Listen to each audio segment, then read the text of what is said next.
أعوذ بالله من الشيطان الرجيم.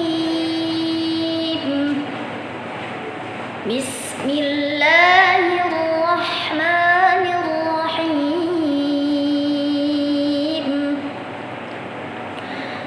لو أنزلنا هذا القرآن على جبل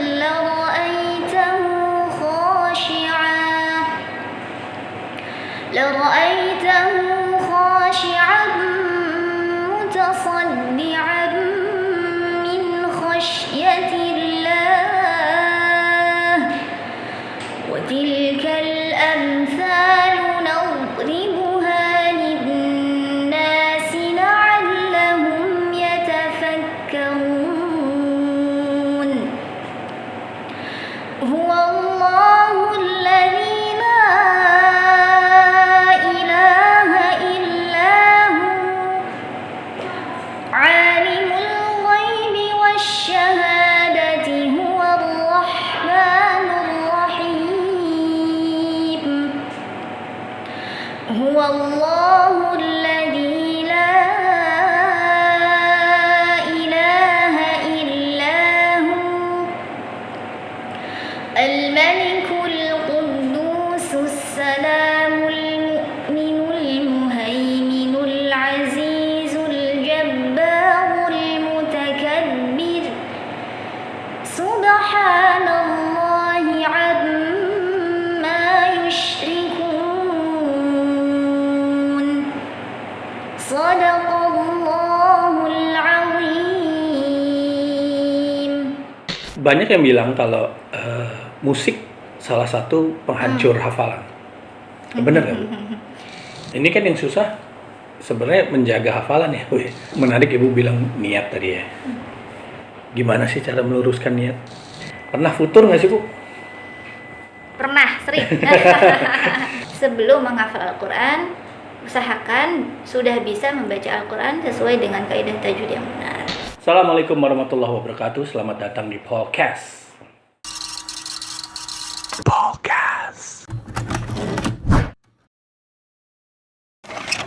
Di depan saya ini, di samping saya tepatnya, ada seseorang yang ustazah ini hebat banget nih.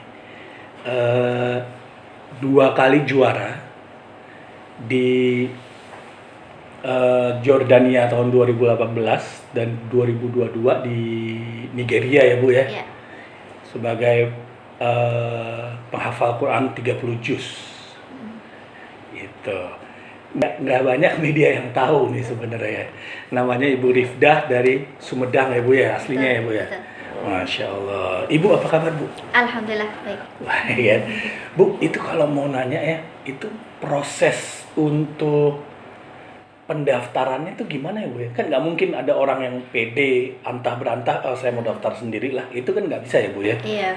Itu gimana, Bu, prosesnya? Jadi biasanya kalau yang direkomendasikan dari Kemenag itu sebelumnya sudah juara di tingkat nasional. Oke, juara Ya, tingkat nasional. kebetulan saya pertama kali ikut nasional itu kan di Yordania Yordania, tahun oke. 2018. Nah, 2017-nya saya ikut STQ nasional, seleksi tingkat nasional, cabang 30 juz. Cabang Kebetulan, 30 juz, ya, oke. di Tarakan waktu itu. Tarakan Oke. Kalimantan Utara, alhamdulillah juara 1. Oh, oke. Alhamdulillah, akhirnya tahun selanjutnya dipanggil Kemenag untuk ikut Yordania tingkat internasional. Oh, itu kepikiran nggak sih dipanggil Kemenag gitu? Enggak, sama sekali. Nah, terus ini proses yang sama dengan yang juara di yang di mana? Kalau Yordania itu juara 2 ya? Yordania juara 2, Nah, ya. kalau di Nigeria itu juara 1. Juara 1. Ini prosesnya sama pemanggilannya? Sama, cuman bedanya kalau yang di Yordan itu secara offline ya, kita berangkat ke sana, saya berangkat ke sana didampingi dari pihak Kemenag juga, Subdit MTQ ya. Sudah MTQ, Kalau ya? yang mengurus MTQ itu biasanya Subdit MTQ. Nah, Dan alhamdulillah didampingi oleh pihak sana dan ikut di Yordania. Di sana ada sekitar 30 peserta dari 29 negara. Oke. Nah ini cabang 30 juz tuh maksudnya sambung menyambung ayat ya, Bu ya? Ya, jadi dewan jurinya membacakan satu ayat, kita melanjutkan biasanya sampai satu halaman, 15 sampai 20 baris gitu. 15 sampai 20 baris. Ya, bisa satu setengah halaman lah ya, paling banyak. Random tuh gitu. gue. Iya, Nanyanya random, jus 1 kayak jus 30. Dan itu 5 pertanyaan. Biasanya kan kalau di Indonesia, kalau kita di Indonesia maksimal tuh 4 soal. Nah, kalau di sana 5 soal. Nah, awal mulanya tertarik untuk menghafal Al-Quran itu apa sih, Bu? Ya, jadi kebetulan saya itu dari kecil tinggalnya di lingkungan pesantren. Oke. Di kakek saya punya pesantren, kemudian anak-anaknya ada beberapa ya sekitar 3-4 orang yang menghafal Al-Quran. Dan kebetulan ada dua orang paman dan bibi saya memang ikut MTQ dan alhamdulillah juga menjuarai di tingkat internasional. Nah, paman saya waktu itu 2 kali kalau tidak salah di Mekah sama di Yordania. Oh, masya Allah. Yeah. Kalau bibi saya itu juara pertama, putri pertama kali ikut tingkat internasional di Libya juara 1 waktu itu. Di Libya juara 1, oke. Okay. Nah, jadi saya masih SD. Dari situlah alhamdulillah saya tertarik pengen ngafal Quran. Dan kebetulan juga ada kakak ibu saya yang pertama kali ngafal itu beliau dan ngajar ke adik-adiknya. Jadi kesitulah kita juga ngafal Quran gitu dari sejak kecil, dari umur 5 tahun lah belajar baca Al-Quran. Kalau biasanya kalau di pesantren saya dulu itu sebelum ngafal Quran itu harus bisa baca Al-Quran sesuai dengan kaidah tajwid yang benar dulu gitu. Jadi kita baca dulu, disetorkan, baca sampai 30 juz dan itu waktunya minimal sih sampai 1 tahun selesai gitu. Baru bisa ngafal Quran. Tartil segala macam itu harus beresin dulu. Iya, beresin dulu. Karena kan kita nggak tahu ya, banyak sekali muskilatul kalimat ya, kalimat asing di Al-Quran kan, kayak ismam dan lain sebagainya. Itu kalau kita tidak setorkan dulu ke guru bisa kacau gitu ngafalnya. Oh iya. Jadi kalau metode dengerin? Kalau sejak kecil saya nggak, jadi selalu ngafal sendiri gitu, setorkan ke guru gitu aja sih kalau dulu. Oke, itu butuh waktu 1 tahun. Iya, 1 tahun. Baru kemudian lanjut juz amma. Saya lanjut baca juz amma, terus umur 9 tahun baru ngafal dari juz 1. Dan itu prosesnya juga lama. Selesainya 7 tahun kalau salah. Dari umur 9 tahun ke 7 tahun kemudian. Kelas 1 aliyah baru selesai. Nah, ini yang saya tahu ya, saat saya umur 9 tahun sih senangnya main ya kan. Tapi maksud saya ada sesuatu nggak yang membuat saya emang pengen hafal Al-Quran di umur 9 tahun itu? Nah, kebetulan kan orang tua nggak ada yang hafal Quran. Oh, oke. Jadi orang tua saya bilang waktu kecil, bapak itu dulu pengen hafal Quran pas pesantren, tapi nggak kecapaian. Jadi kata gurunya, nanti aja anaknya ditirakatin gitu, istilahnya ditirakatin, dipuasain. Kalau pas hamil gitu, pas istrinya lagi hamil ditirakatin, puasa, niat pengen punya anak penghafal Quran gitu. Oh, ibunya nih. Iya, jadi memang pas ibu saya lagi hamil ngandung saya itu, bapak saya puasa selama 9 bulan sampai lahir. Masya Allah. Jadi dari situ niat pengen ngafal Quran juga. Dulu tuh cita-citanya karena paman saya juga ya berkah Al-Quran bisa berangkat haji gitu. Masya Allah. Kan kalau dulu itu kalau yang juara MTQ tingkat nasional itu bisa berangkat haji. Kalau beda sama sekarang. Dulu kan nggak antri ya. Nggak antri, harus daftar dulu. Kalau dulu bisa langsung berangkat. Jadi setiap yang juara nasional itu langsung diberangkat haji. Termasuk bibi saya juga juara tingkat nasional juga berangkat haji. Nah, kalau yang kemarin ibu diberangkat haji juga berarti? Alhamdulillah, kalau itu nggak pakai nunggu kan? Alhamdulillah perantara Pak Anies ya. Pak Anies saya dan waktu itu. Karena pas di Yordan itu beliau tahu karena di tingkat nasional saya mewakili DKI Jakarta.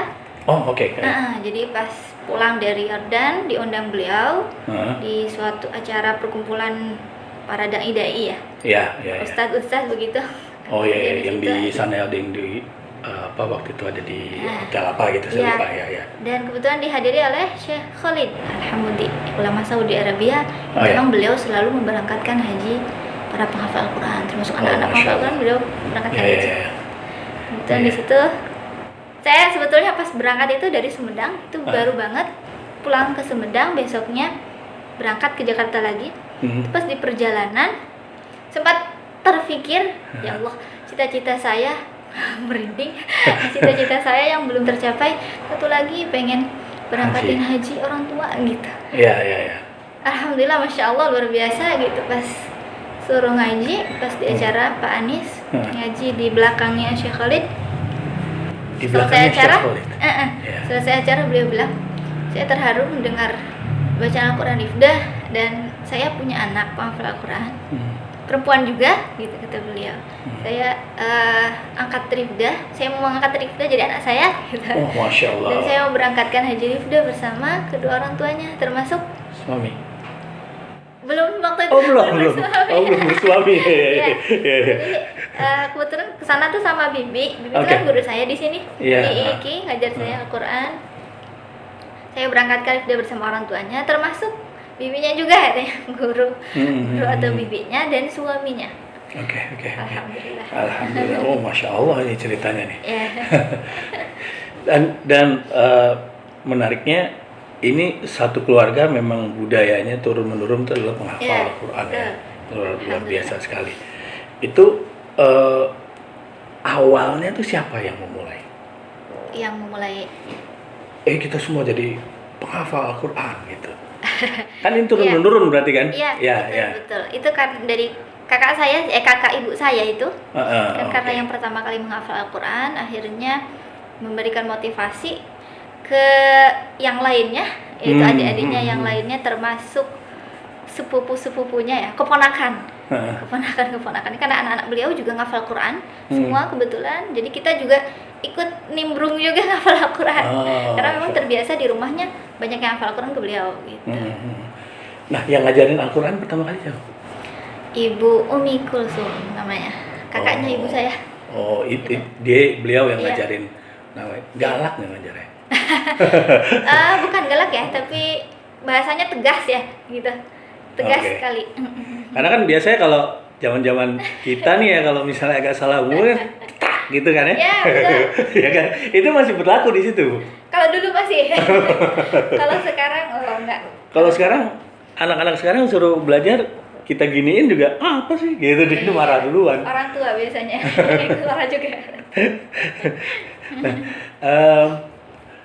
Di sana yang pas di Nigeria ini kan juara 1. Pas Yordania juara 2. Sempet kepikiran nggak sih kalau nih kayaknya saya bisa juara nih gitu? Enggak juga. Karena memang situasinya berbeda ya, kondisinya berbeda, tidak seperti yang ikut di Yordan itu kan masih single ya. Masih belum punya anak gitu, masih belum kepikiran yang lain-lain. Sementara yang di Nigeria ini kebetulan sudah punya anak dan masih sedang lucu-lucunya ya. Masih lagi aktif-aktifnya. Dan alhamdulillah suami mensupport juga gitu. Ketika MTQ Nigeria berlangsung ini, jadi suami yang handle semua. Alhamdulillah. Jadi saya fokus. Jadi kata suami, inget yang dulu aja, gimana persiapannya kayak gimana gitu.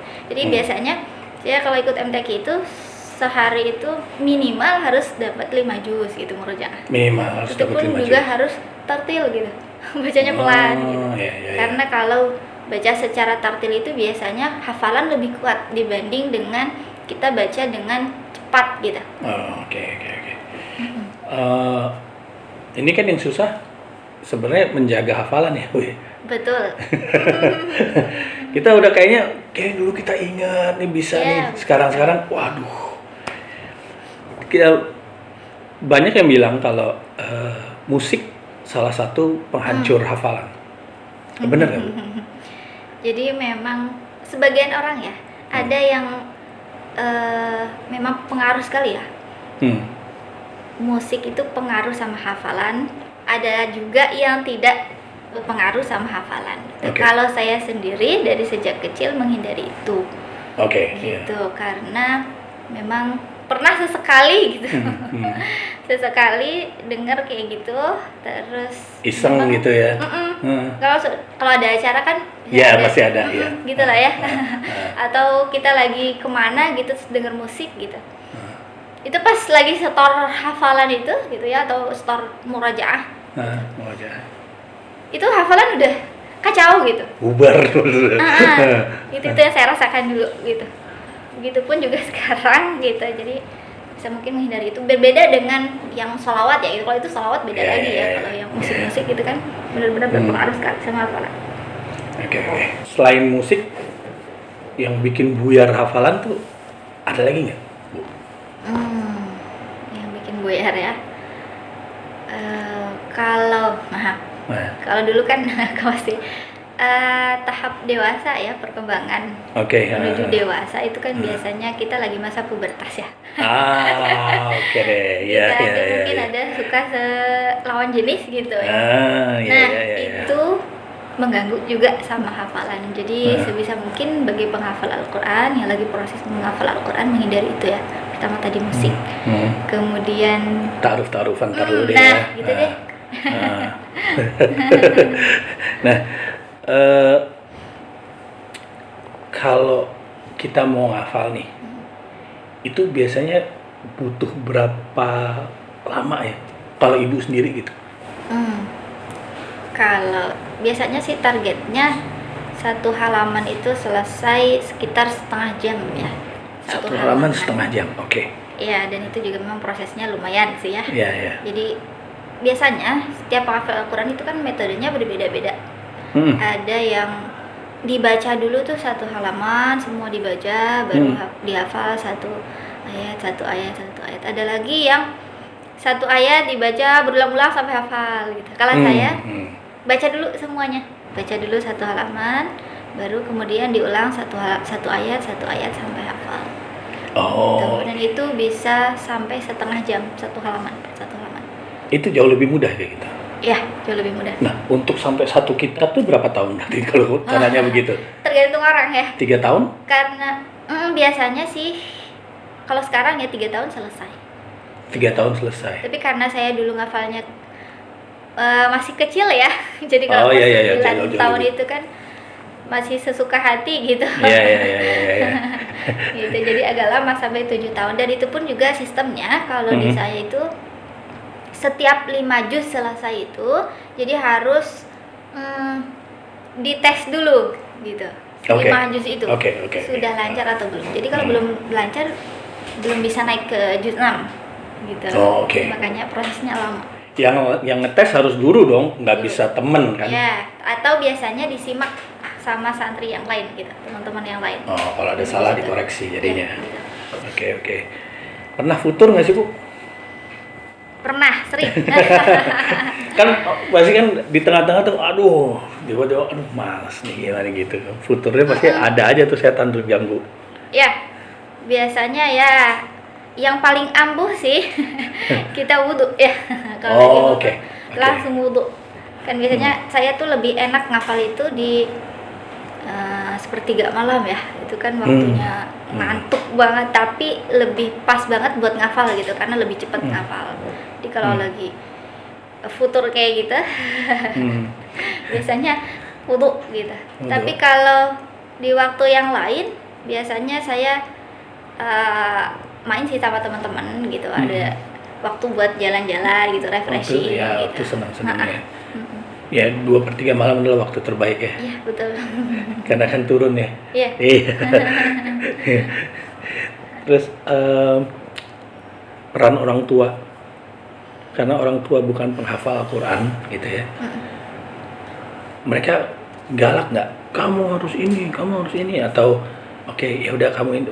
Cara menyemangatinya tuh seperti apa, Bu? Alhamdulillah sih sebetulnya orang tua tidak memaksa ya, karena memang kemauan saya sendiri gitu. Memang dari awal sih orang tua ya yang mengatakan pengen punya anak penghafal Al-Quran, tapi saya memang punya niat tersendiri dari kecil pengen menghafal Al-Quran. Dan alhamdulillah beliau selalu terus memberikan support ya sampai sekarang pun gitu. supaya terus bersama Al-Quran. Bahkan waktu selesai aliyah itu, sebetulnya saya pengen pesantren lagi waktu itu. Oh, oke. Pengen pesantren kitab gitu, tadinya di Jawa, tapi orang tua mendorong untuk melanjutkan kuliah di Institut Ilmu Al-Quran Jakarta, karena di IKI ini memang bukan hanya sekedar kuliah ya, tapi ada program tahfidz juga. Oke. Jadi hafalan kita tetap terjaga. Gitu. Okay. Jadi orang tua terus mensupport gimana caranya supaya saya tetap terus bersama Al-Quran, itu tetap menjaga hafalan Al-Quran. Masya Allah. IKI ini Ibu masih kuliah berarti sekarang? Untuk udah selesai, alhamdulillah. Udah ngajar sih sekarang. Udah ngajar? Ngajar. Tapi S2-nya di sana ya? S2-nya di IKI juga, dari S1. Sekarang mau S3? Mulai S3, alhamdulillah. Wah, Masya Allah. Itunya apa? Fakultasnya apa, Bu? Prodinya IAT, jurusannya IAT Ilmu Al-Quran dan Tafsir. Ilmu Al-Quran dan Tafsir. Dari S1 ngambil IAT sampai sekarang. Nah, semasa Ibu ngajar, ada yang menarik gak Bu cerita-ceritanya? Sama-sama ngajar, jadi ya memang kalau ngajar itu ya kita lebih mengembangkan ilmu lagi ya.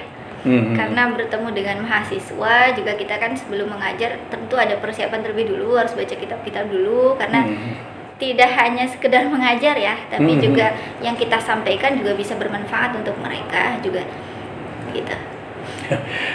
Ada ini nggak sih batasan umur, Bu, di sana? Tidak ada sih, yang penting ya sudah lulus sudah lulus sekolah aliyahnya gitu. Okay. Dan biasanya sih persyaratan yang paling khusus itu yang penting sudah baca Al-Quran dengan sesuai kaidah tajwid yang benar, itu aja sih. Insya Allah sudah bisa diterima di IKI gitu. Paling tua umur berapa, Bu? Nah, ada. Ini seru.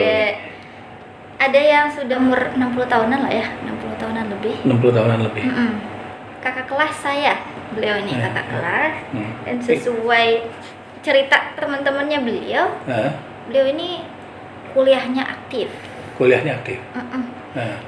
Padahal sudah nenek-nenek ya. Udah renta ya. Sudah tua tapi semangatnya luar biasa. Begitupun juga dengan program tahfidznya. Beliau ini kan memang kan kalau program tahfidz yang minimal itu kan 5 juz. Beliau ngambil 5 juz. Dan setiap semester itu mahasiswa itu harus menyelesaikan 1 juz. Oke. Dan Tiap itu semester. diuji dengan gurunya gitu ya. Kalau istilahnya di IKI itu instruktur. Instruktur tahfidz. Dan beliau setiap semester selalu selesai. Setiap semester selalu selesai. 60 tahun. Dan itu pun 4 tahun selesai. Tepat waktu. Tepat waktu, Masya Allah. Tepat waktu selesai, begitupun program tahfidznya juga selesai 5 juz. Masya Allah, beliau dari situ juga melanjutkan S2. Dan kebetulan melanjutkan S2. Wisudanya barengan saya. Wisudanya bareng Ibu. S2-nya. Masya Allah. Kalau S2 itu ada tahapannya lagi, harus hafal berapa juz gitu? Tidak, biasanya kalau S2 itu karena campur ya. Jadi kalau S1 itu kan khusus perempuan, kalau S2 ada laki-lakinya. Jadi kalau program tahfidznya kita hanya juz amma dengan surat-surat pilihan aja yang disetorkannya. Masya Allah, umur 60 tahun ya.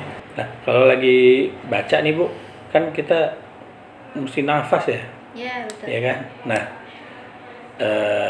bisa kasih tips nggak teknik pernapasan untuk yang muda ataupun yang lansia? Bagusnya gimana sih ngambil tekniknya gitu? Ya, orang itu kan biasanya beda-beda ya. Ada yang nafasnya panjang gitu. Kalau kori-kori dia bisa tilawah itu panjang sekali. Kalau saya termasuk nafas yang pendek.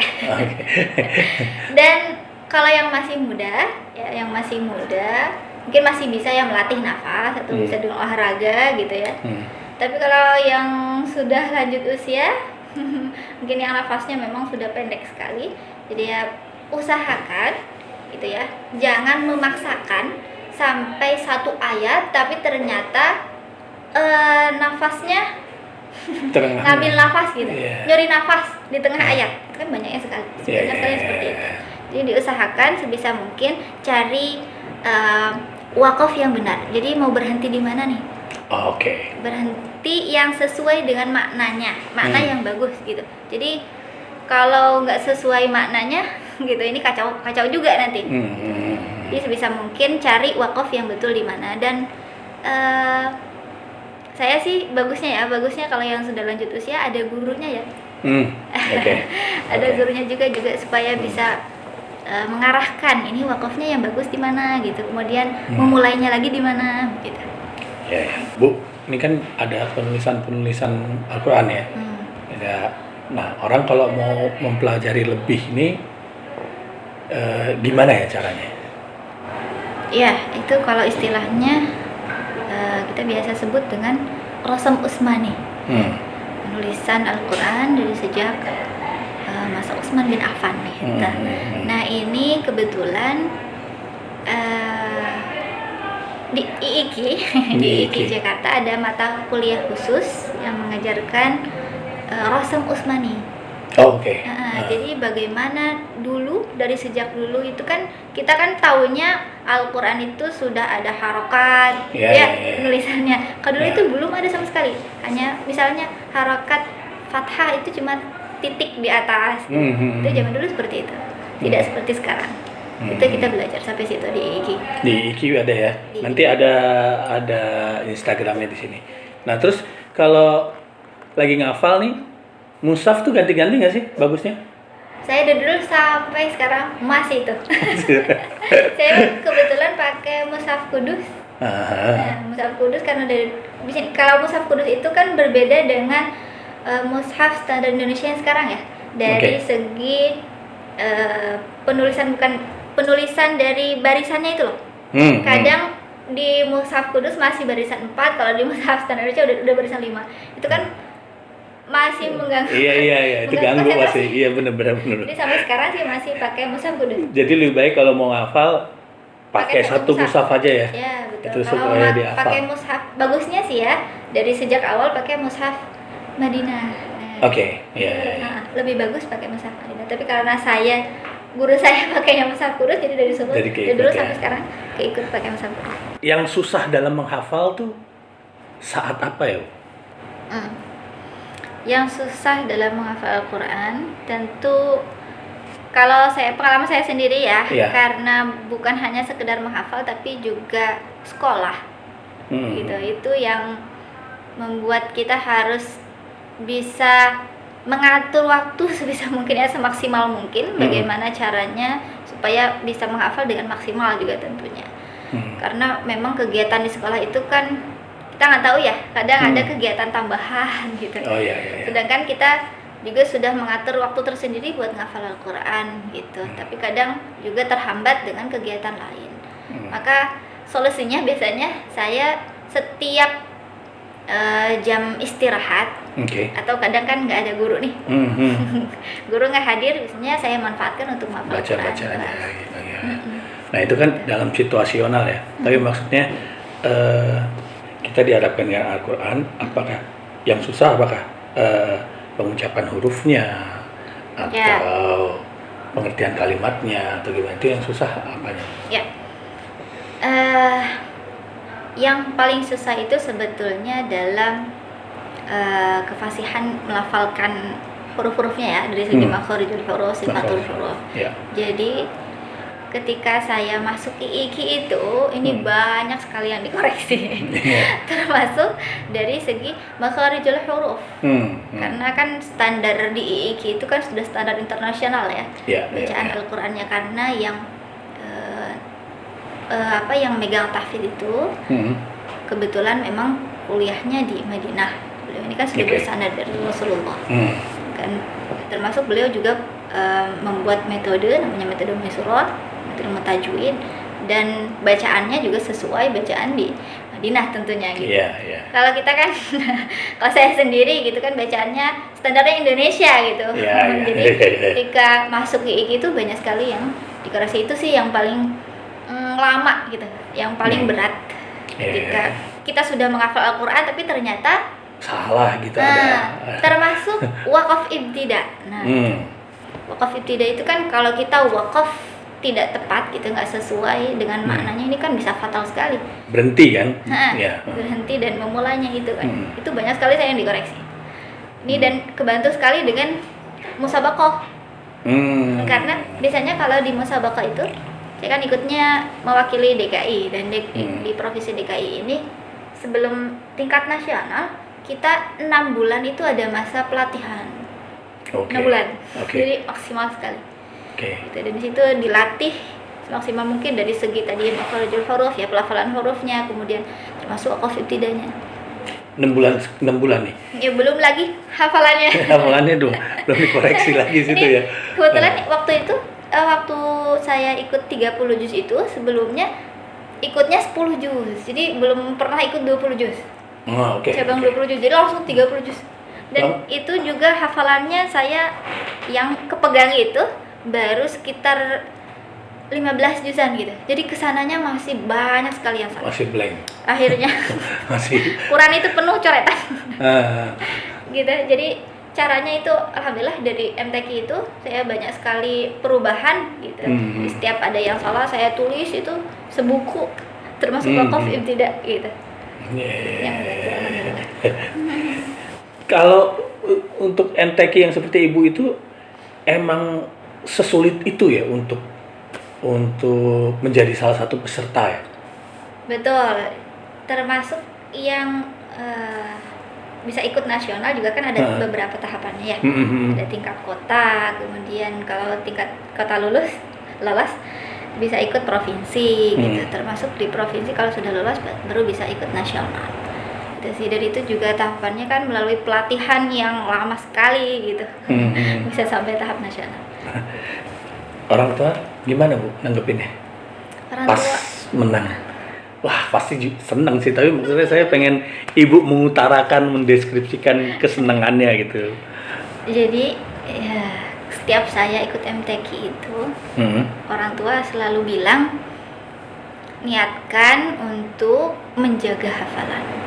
Nah, terus ada pesan yang memang menenangkan ketika saya tampil.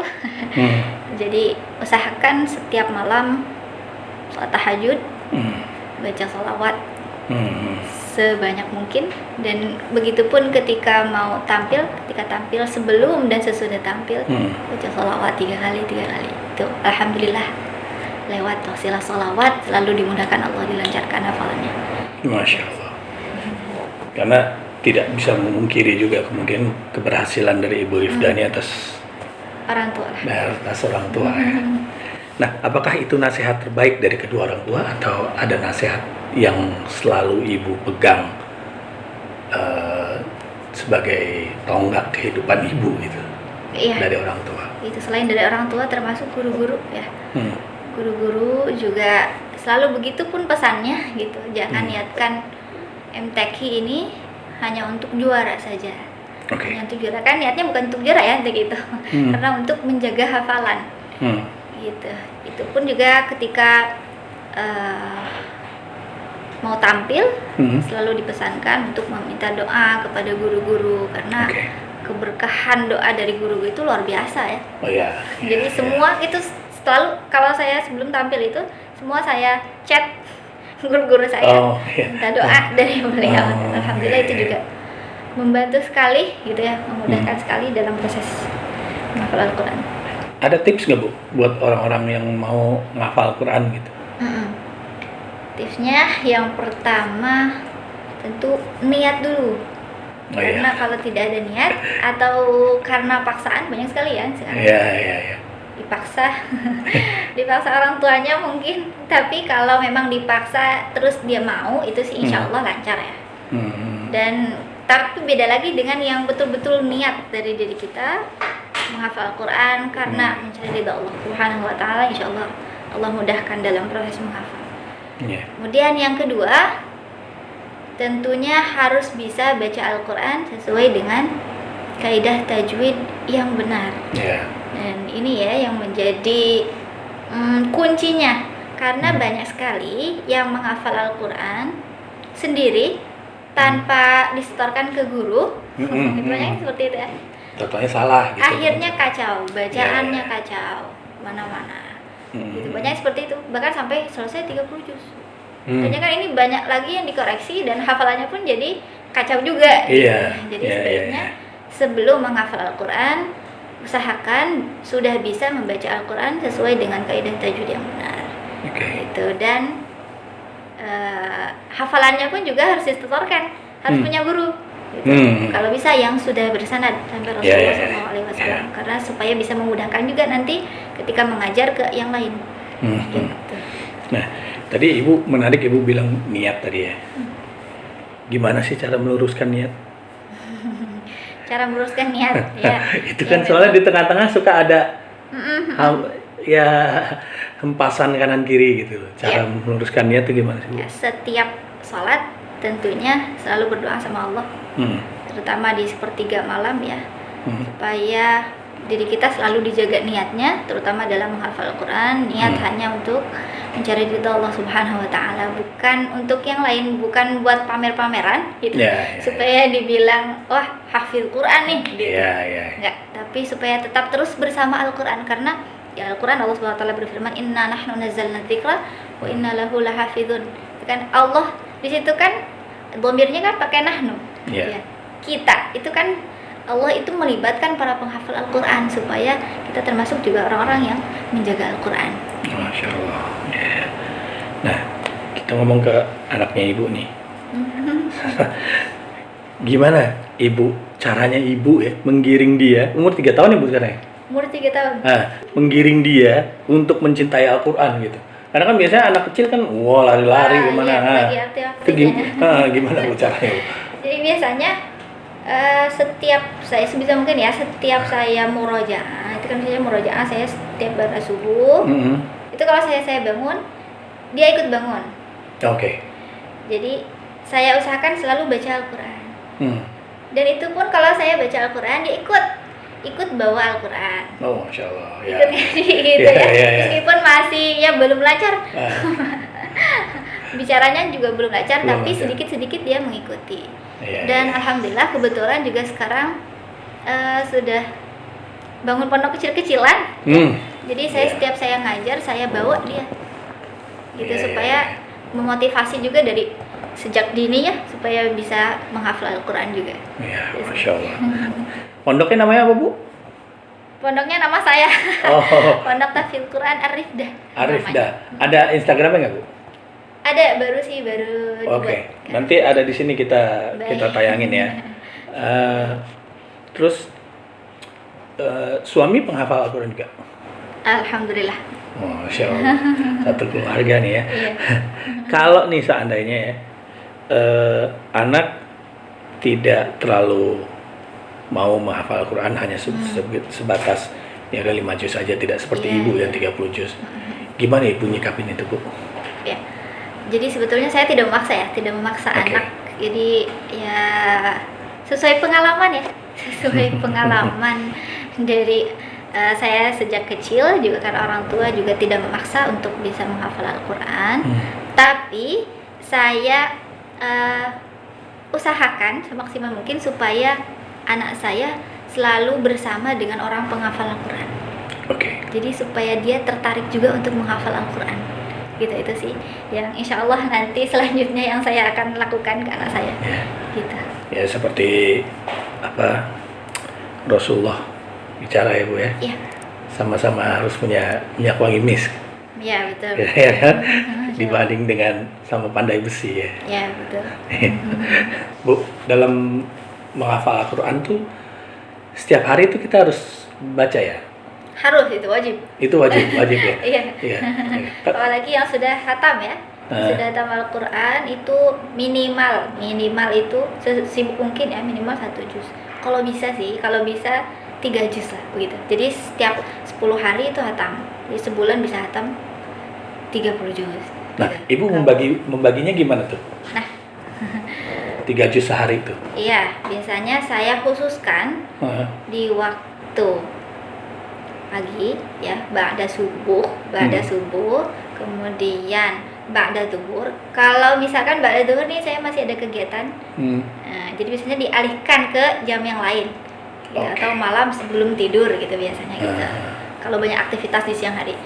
Kemudian ba'da maghrib juga. Jadi biasanya saya kalau dulu ya pas melancarkan, masih melancarkan hafalan, pakainya sistem baca Karena kan biasanya gini, orang tuh sukanya yang hanya jus bawah aja gitu, jadi itu aja yang Oh dilanjutkan. iya benar. Iya, Itu benar. karena yang jus atasnya masih blank-blank gitu ya, akhirnya terabaikan. Jadi akhirnya solusinya saya pakai sistem acak. Misalnya ba'da subuh jus 1, khusus jus 1 sampai 10.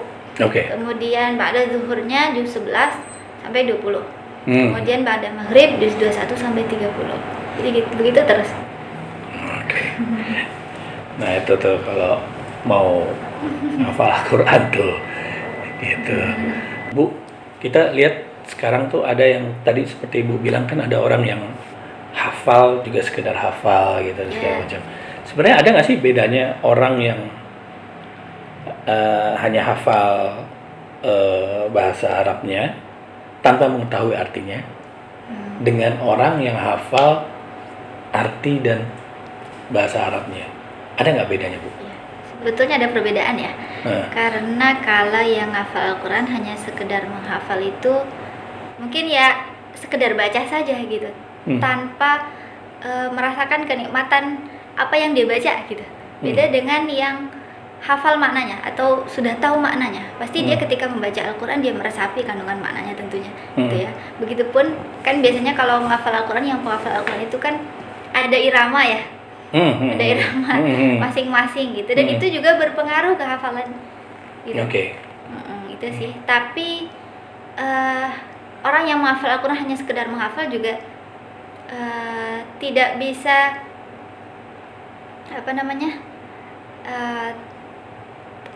kita mengapresiasi juga gitu ya. Tidak bisa menyalahkan dia hanya sekedar menghafal, karena kata Pak Quraisy, orang yang menghafal Al-Quran tanpa makna itu sudah luar biasa sekali gitu. Itu tidak bisa menyalahkan dia hanya menghafal Al-Quran saja gitu, karena setiap orang itu kan setiap orang yang menghafal Al-Quran itu punya keistimewaan yang luar biasa gitu. Tapi lebih bagus lagi menghafal Al-Quran juga tahu maknanya. Maka kita kalau sudah menghafal Al-Quran, diusahakan kita belajar tafsir Al-Quran gitu ya, supaya tahu apa yang kita hafal itu bagaimana gitu, sebab nuzulnya, sebab turunnya bagaimana. Kemudian kalau kita belajar ulumul Quran itu kan berbiasa ya, ada munasabah, ada keterkaitan satu ayat dengan ayat yang lain. Itu kan luar biasa sekali Al-Quran itu gitu. Juga kita tahu juga maknanya gitu dari tafsir Al-Quran. Nah, di pengalaman Ibu, nikmat apa yang Ibu pernah rasakan pas lagi ngafalin Al-Quran? Ya, kalau lagi ngafal Al-Quran, ini ngafalnya kita tartil ya. Kalau lagi tartil, betul-betul tartil, kemudian lagi sendiri nih, mojok sendirian, tanpa ada siapapun, apalagi di sepertiga malam gitu ya. Kalau saya dulu tuh karena tinggal di asrama ya, pas kuliah itu sampai S2 itu tinggal di asrama. Jadi setiap sepertiga malam saya keluar dari asrama gitu ya, dekat masjid, duduk sendirian khusus buat murajaah gitu, sendiri. Dan terasa sekali nikmatnya menghafal Al-Quran, karena kalau lagi ngafal Al-Quran itu berasa kayak kita lebih dekat dengan Allah gitu. Apalagi pas baca Al-Qurannya, murajaah Al-Qurannya di waktu sholat, jadi kita berasa setoran sama Allah. Menyatakan hafalan sama Allah gitu. Rizki apa yang Ibu nggak nyangka kalau selagi ini? Ya, banyak sekali ya tentunya. Sejak menghafal Al-Quran itu sendiri banyak sekali nikmat yang Allah berikan gitu ya. Terutama bukan hanya saya sendiri yang merasakan, tapi orang-orang terdekat saya juga gitu ya, termasuk orang tua, alhamdulillah gitu, dan yang lainnya juga merasakan kenikmatan yang luar biasa dari Allah Subhanahu wa taala.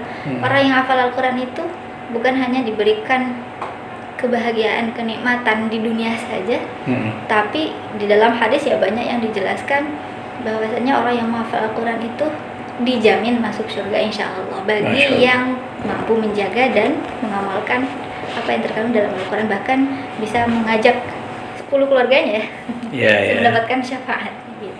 Saya senang dengar murotalahnya Syekh Misyari Rashid. Karena beliau kan secara irama juga luar biasa ya, kemudian secara bacaannya juga kan temponya tidak cepat tapi selalu tartil gitu, jadi bisa menyimak, bukan hanya menyimak ya, kita juga bisa meniru bacaan beliau gitu. Kita umur nggak ada yang tahu nih Bu ya. Apa yang Ibu harapkan di 5 tahun mendatang? Harapannya Untuk keluarga dan untuk ya, Ibu sendiri. harapannya saya pengen sekali anak-anak saya bisa juga menghafal Al-Quran, karena cita-cita saya pengen punya keluarga penghafal Al-Quran gitu, supaya kita sama-sama bisa menjaga Al-Quran, juga bisa mengamalkan ke orang lain, bukan hanya kita saja yang mampu menghafal, yang mampu memahami kandungan Al-Quran, tapi juga orang lain juga bisa memahami kandungan Al-Quran. Nah, ini kan Ibu udah 2 kali juara ya, 1 juara 2 di Yordania, 1 lagi juara 1 di Nigeria ya. Musabaqah Hifdzil Quran ya, cabang 30 juz. Nah ini pertanyaan terakhir nih Bu, media tuh kayak nggak ada yang tahu gitu Bu. Gitu kan. Nah, Ibu oke dengan media tidak ada yang tahu? Tidak, karena saya tidak mengharapkan itu. Masya Allah. Itu jawaban yang saya harapkan sebenarnya. Rifda Farnida, Assalamualaikum warahmatullahi wabarakatuh.